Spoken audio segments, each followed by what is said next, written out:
বাংলা সৈকত শহর দীঘায় তৈরি হচ্ছে জগন্নাথ মন্দির। পুরীর জগন্নাথ মন্দিরের আদলে তৈরি এই মন্দিরের উচ্চতা হবে পুরীর মন্দিরের সমান। জগন্নাথ মন্দিরের কাজ এবার শেষের পথে। সম্প্রতি রাজ্যের মুখ্যমন্ত্রী মমতা বন্দ্যোপাধ্যায় পরিদর্শন করেন এই মন্দির প্রকল্পের কাজ। তিনি জানিয়ে দিয়েছেন কবে উদ্বোধন হবে দীঘার জগন্নাথ মন্দির। কবে উদ্বোধন হবে মন্দির, কি আছে এই মন্দিরে, পুজোর নিয়মকানুন রীতি রেওয়াজ কি, এইসব প্রশ্নের উত্তর পেতে দেখতে থাকুন এই ভিডিও। সরকারি সূত্রের খবর অনুযায়ী দীঘা জগন্নাথ মন্দিরের ৯০% কাজ হয়ে গিয়েছে। বাকি কাজ শেষ হবে আগামী ৩ মাসের মধ্যে।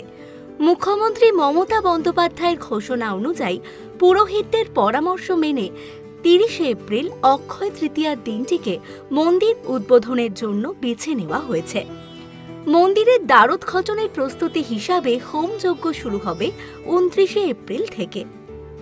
ওল্ড দীঘা থেকে নিউ দীঘা যাওয়ার পথে দীঘা উন্নয়ন পর্ষদের হাতে থাকা ২০ একর জায়গা মন্দির নির্মাণের জন্য বেছে নেওয়া হয়। মন্দির তৈরির সমস্ত ব্যয় বহন করেছে রাজ্য সরকার। এখনো পর্যন্ত খরচ হয়েছে প্রায় ২৫০ কোটি টাকা। দীঘার জগন্নাথ ধামে তৈরি হয়েছে ভোগঘর, স্টোর রুম, রেস্টরুম, পুজোর ডালাঘর। জগন্নাথ, বলরাম, সুভদ্রার মার্বেলের মূর্তি নির্মাণের কাজও সম্পূর্ণ। এখন নিম কাঠের মূর্তিগুলি তৈরি হচ্ছে। এই নিম কাঠের মূর্তি সামনে রেখেই পুজো হবে। জগন্নাথ ধাম ছাড়াও থাকবে স্বর্গদ্বার, মা বিমলা মন্দির, রাধাকৃষ্ণ মন্দির। মূল প্রবেশপথের নাম হবে চৈতন্যদ্বার জগন্নাথ ধাম। এখানে চৈতন্যদেবের মূর্তি ও চৈতন্যদেবের অন্তর্ধান দৃশ্য তুলে ধরা হবে। পুরীর জগন্নাথ মন্দিরের মতোই প্রতিদিন ধ্বজা তোলা হবে দীঘা জগন্নাথ মন্দিরেও। এজন্য পুরী থেকে বংশানুক্রমে ধ্বজা বহন করে আসা পরিবারগুলির কয়েকজন সদস্যকে এখানে আনার উদ্যোগ নিয়েছে রাজ্য। দীঘার জগন্নাথ ধামের সামনে পুরীর খাজা, কালীঘাটের মেলা, গুজিয়া সহ পুজোর সামগ্রী, ডালা বিক্রির ব্যবস্থাও থাকবে। এখানেই শেষ নয়, দীঘা জগন্নাথ মন্দিরের আছে আরও একটি বড় চমক।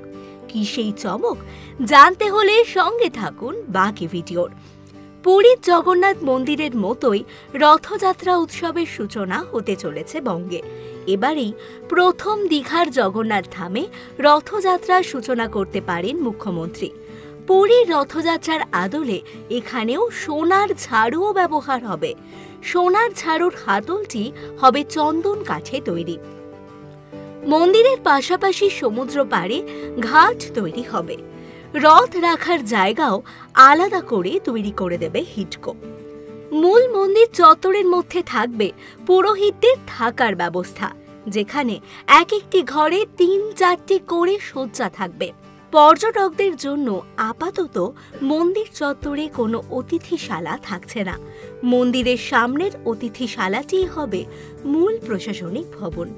মন্দির দেখভালের সব কাজ সেখান থেকেই নিয়ন্ত্রণ করা হবে। এরকম আরও অনেক ভিডিওস দেখার জন্য নজর রাখুন আমাদের চ্যানেলে ও পাশে থাকা বেল আইকনটি ক্লিক করতে ভুলবেন না।